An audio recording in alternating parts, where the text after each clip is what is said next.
Hi, this is Jodecidal for NJS4E. This is a new program we're introducing to the website.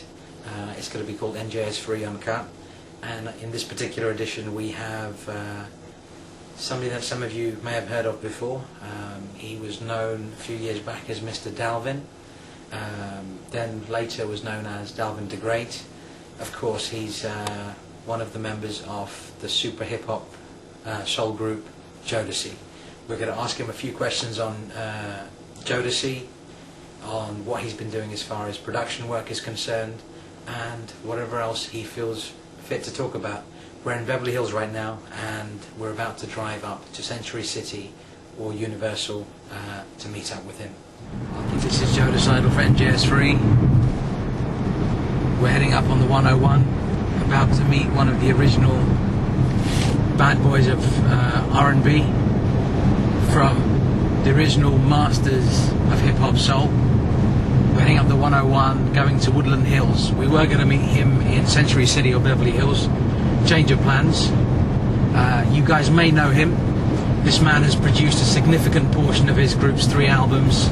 He has worked with Mariah Carey, Mary J. Blige, Raekwon, Jewel, Snoop Dogg, Casey and JoJo, as well as an array of other artists. He is Dalvin Degrate, also known as Mr. Dalvin of Jodeci. Getting a bit excited now. Hey, Mr. Dalvin, what's going on, man? What's up, man? How you feeling? Cool, man. So where are we right now? We're actually at a restaurant called Shirin. It's one of my favorite restaurants. We come to smoke shisha here. And it's in, where we at? Woodland Hills. I live in this neighborhood, I forgot. Yeah. What kind of food do they have here? It's Middle Eastern. I don't really eat the food. I just come smoke Cool. So you came out to London. You did 4 shows out there, all sold out. So what's the deal with the shows out here now? We actually go on tour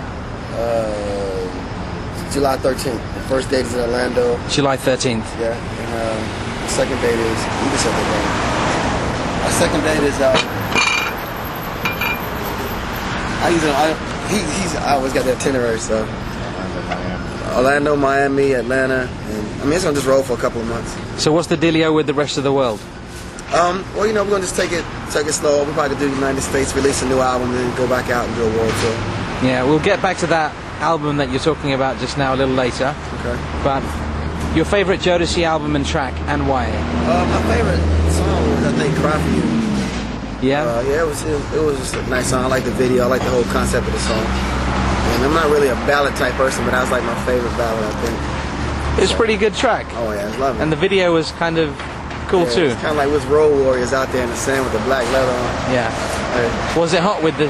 Oh my God, it was in Death Valley. It's like 160 something degrees out there. Crazy. So what's going on with your production work? Well, right now I just kind of ease off of production. I just wrote a TV show, and hopefully I think FX is going to pick it up, and that's what I'm really concentrating on now. So as far as music production, I kind of slowed down a little bit, but I got a couple of artists that I'm interested in working with, but that's new. That's not out yet. Any names that you care to mention?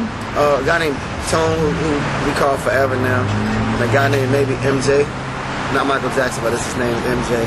So okay. Kind of working. What kind of sound are they going with? Forever is more like kind of like a Prince type thing, soulful Prince, like the old Prince from back in the day. Yeah. MJ is just kind of like a young R&B cat. Okay. Speaking of MJ, is it true that you and Devante will be working on MJ's new album? Michael Jackson. The man, yeah. Mr. Encino, California, Michael Jackson. I would love to work on Michael Jackson album. Nobody has reached out to me yet. Maybe Devante. Okay, cool. So, what's the deal with Jodeci? Are you all cool with each other? Oh yeah. We're just like a regular family. We'll have ups and downs, and we're gonna have disagreements and agreements. So that's with everybody, Okay. And back to that question, the one that's on everyone's lips. What's the deal with the new Jodeci album? We've heard about it for a while now. What's going on? Well, we recorded so many songs, man. It's like you kept recording, and we just finally getting, I guess, 17 songs that we really like after all these years of recording that we really like, and finally putting an album together. So it's coming. I know everybody's tired of us saying it, so I'm not going to elaborate on it. Because with a lot of the fans, I think they're a little frustrated. It's like, they love Jodeci. Everybody loves Jodeci. And to think, the first time that Jodeci were going to come out with the fourth album, they said 97, you know, it's going to come out, didn't come out. So is it really happening? Is it for real? Yeah. But you know what, to be honest, we never really said that 97 was coming back out with an album. I think people just anticipated because we was dropping albums like every year and a half, so they just thought we was like on I guess the same type of, you know, regimen. But yeah, we never really came out and said that. You know, years later we came out and said, okay, well, it's another Jodeci album in the works, and we actually started working on it. Then, you know, Casey and JoJo went and had the Casey and JoJo, you know, success, and everybody kind of went their different ways and just experimented and did little different things. Okay. On this new album, no date set in mind just yet, but have you got any collaborations with anybody? Because I heard a rumor that you were working with Beyonce on one track. No, that's definitely, I would love to work with Beyonce. I'd probably still be working with her right now if I did. Nah, I mean, you know, it might happen, but, you know, usually Jodeci is like a self-contained group. We really don't have a lot of guest appearances. You know, we did one song with P.D. Pablo, you know, and I don't know if it's going to make the album. You know, because we don't really put a lot of people on our album because we don't feel like we need that. That's why we don't go out and get, you know, outside production unless it's people that's in-house, and, you know. Do you think the fact that Jodeci have been away such a long time, it would be important that there's some collaborations with some high-profile artists? People that... I don't think so. I mean, because, you know, we weathered the storm. As far as like R&B band is still around, we weathered the storm. We didn't have to go, like I said, and go outside too much far outside our camp to make anything happen in our group.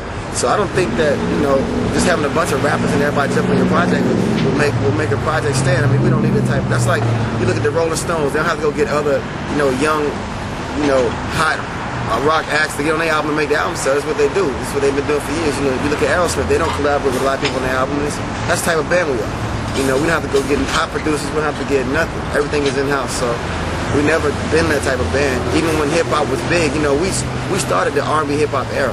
We joined the two as far as like music. We was the band that did that. Yeah. You know? So it's like we don't have to go out there and solidify ourselves with a bunch of rappers. I mean, if we choose to, fine, but I don't think that we have to do that. And what about the solo album? You coming out with anything new by yourself? Maybe after this album, I would love to venture down the street again. Yeah. That'd be pretty cool. How do you differentiate hip-hop, soul, and New Jack Swing, or is it the same thing? Well, to me, New Jack Swing was more like a drum pattern. You know what I'm saying? It was more about like the drum pattern that Teddy Riley created and how the music was swinging back then, just like a different tempo. But to me, hip-hop is, you know, it could be any tempo. You know, New Jack Swing was just, I think, a type of era, like kind of like the 80s that everybody was into this, you know, the Running Man and all of that. Yeah. You know, it's more like the beats, I think. And what are your opinions on other artists that have claimed or are trying to claim your throne? Good luck. I mean, you know, like I wish all. I mean, I like a couple R&B groups. You know, I think that people it's hard to get away from being compared to Jodeci because we made such a foundation in R&B music. You know, and we changed the whole era of music and the way music should be, you know, written, sung, and listened to. So it's like, you know, automatically groups will come out and be like, okay, who's like still set in stone as far as R&B? It's Jodeci. You know, you got Boys and Men who you know, they were hot, you know, and they sold a lot of records, but you know, they came out and they sold high number of records, but we stayed consistent and we kept our fan base. You know, so that was the difference between us and Boys and Men. Yeah, because you know they were talented, they were really talented, but it was just like at the time, you know, they were really kind of like a pop group, and I just think that when NSYNC and everybody else came out, you know, I just think the pop audience jumped on to it more. They could familiarize, they self with, you know, and being that Boys and Men was a black group, I just think that they chose to pull, you know, their own in. So yeah, because